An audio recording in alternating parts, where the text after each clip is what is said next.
नमस्कार साथीहरू। आज हामी विलियम शेक्सपियरद्वारा रचित कविता अल द वर्ल्ड्स अ स्टेजलाई नेपाली अनुवादमा जान्नेछौँ। अनि भिडियो सुरु गर्नभन्दा पहिला तपाईँले हाम्रो भिडियो राम्रो लाग्यो भने लाइक, सेयर र कमेन्ट गरिदिनुहोला।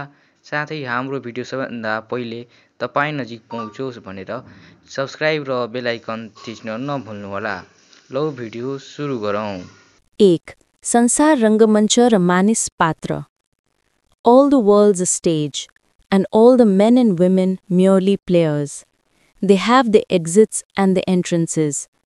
And one man in his time plays many parts, his acts being 7 ages. Nepali सारांश. संसार एउटा विशाल रङ्गमञ्च हो र यहाँका सबै पुरुष तथा महिलाहरू यसका साधारण पात्रहरू मात्र हुन्। उनीहरूको यस रङ्गमञ्चमा प्रवेश जन्म र बाहिरिने मृत्यु समय निश्चित छ। आफ्नो जीवनकालमा हरेक व्यक्तिले धेरै भूमिकाहरू खेल्छ, जुन वास्तवमा उसको जीवनका 7वटा फरक चरणहरू हुन्। 2. पहिलो चरण शिशु अवस्था. At first the infant mewling and puking in the nurse's arms. Nepali सारांश. जीवनको पहिलो चरण एउटा नवजात शिशुको हो। यो अवस्थामा शिशुधाई नर्सको काखमा रोइरहेको अर्थात् म्युलिङ हुन्छ र बान्ता गरिरहेको अर्थात् प्युकिङ हुन्छ। यो चरणले मानव जीवनको पूर्ण निरीहता र परनिर्भरतालाई देखाउँछ। 3. दोस्रो चरण विद्यालय जाने बालक. Then the whining schoolboy with his satchel and shining morning face creeping like snail unwillingly to school. Nepali सारांश. दोस्रो चरणमा बालक विद्यालय जाने अवस्थामा पुग्छ। ऊ झोला बोकेर बिहानै चम्किलो अनुहारका साथ गण्युला जस्तै बिस्तारै घस्रन्दै अनि गुनासो गर्दै अनिच्छुक रूपमा विद्यालयतर्फ जान्छ। यसले बाल्य अवस्थाको चञ्चलता र केही अल्छीपनालाई दर्शाउँछ। 4. तेस्रो चरण प्रेमी. And then the lover, sighing like furnace, with a woeful ballad made to his mistress's eyebrow. Nepali सारांश. तेस्रो चरणमा मानिस प्रेमी बन्छ।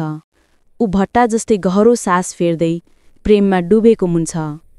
आफ्नो प्रेमिकाको सुन्दरता, विशेष गरी उसको भौँको अर्थात् आइब्राउलाई प्रशंसा गर्दै उसले दुःखद प्रेम गीतहरू गाउँछ। यो अवस्था प्रेम र भावनाको पराकाष्ठा हो। 4. चौथो चरण सिपाही वा योद्धा. Then a soldier, full of strange oaths and bearded like the pard, jealous in honor, sudden and quick in quarrel, seeking the bubble reputation, even in the cannon's mouth. Nepali सारांश. चौथो चरणमा मानिस सिपाही वा योद्धा बन्छ।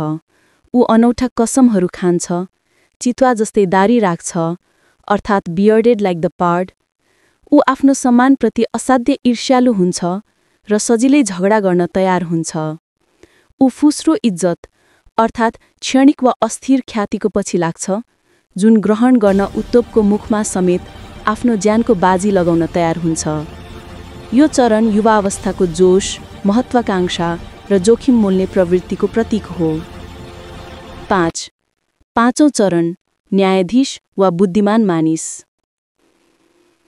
And then the justice, in fair round belly, with good cape and lined, with eyes severe and beard a formal cut, full of wise saws and modern instances.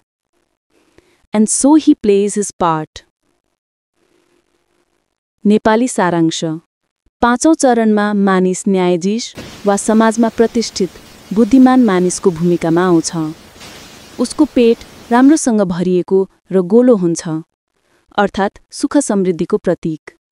उसका आँखा गम्भीर र दारी औपचारिक रूपमा काटिएको हुन्छ।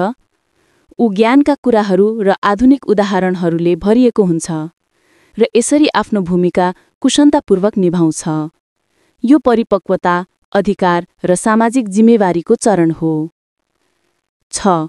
छैठौं वृद्ध अवस्था, पहिलो भाग. The sixth stage shifts into the lean and slippered pantaloon, with spectacles on nose and pouch on side, his youthful hose well saved, a world too wide for his shrunk shank, and his big manly voice turning again toward childish treble, pipes and whistles in his sound. Nepali सारांश। छैठौं चरणमा मानिस बुढो अवस्थामा प्रवेश गर्छ, जसलाई दुब्लो र चप्पल लगाएको पाण्डुलिपि अर्थात् लिन एन्ड स्लिपर्ड प्यान्टलुन भनिएको छ। उसको नाकमा चस्मा र कम्मरमा थैदी झुन्डिएको हुन्छ। उसले जवानीमा बचाएर राखेको उसको पाइन्ट पनि खुम्चिएको पातलो खुट्टाको लागि धेरै ठूलो हुन्छ। उसको ठूलो मर्दाना आवाज फेरि बच्चाको जस्तो पातलो स्वरमा बदलिन्छ र सिट्टी बजे जस्तो सुनिन्छ। यसले शारीरिक कमजोरी र युवा अवस्थाको शक्तिको ह्रासलाई दर्शाउँछ। 7. अन्तिम अवस्था, दोस्रो बाल्यकाल। Last scene of all that ends this strange eventful history is second childishness and mere oblivion. Sans teeth, sans eyes, sans taste, sans everything. Nepali सारांश। यो अनौठो र घटनापूर्ण जीवन इतिहासको अन्तिम दृश्य हो। यो अवस्थालाई दोस्रो बाल्यकाल अर्थात् सेकेन्ड चाइल्डिशनेस र पूर्ण बिर्सनेपना अर्थात् मियर ओब्लिभियन भनिएको छ। यो चरणमा मानिसले आफ्नो सबै कुरा गुमाउँछ। दाँत हुँदैनन्, आँखा कमजोर हुन्छन्, स्वादको अनुभव हुँदैन र अन्ततः सब थोकबाट विहीन हुन्छ। यो मानव जीवनको अन्त्य जहाँ व्यक्ति पुनः शिशु अवस्था जस्तै परनिर्भर र कमजोर बन्छ। मनन र चिन्तन।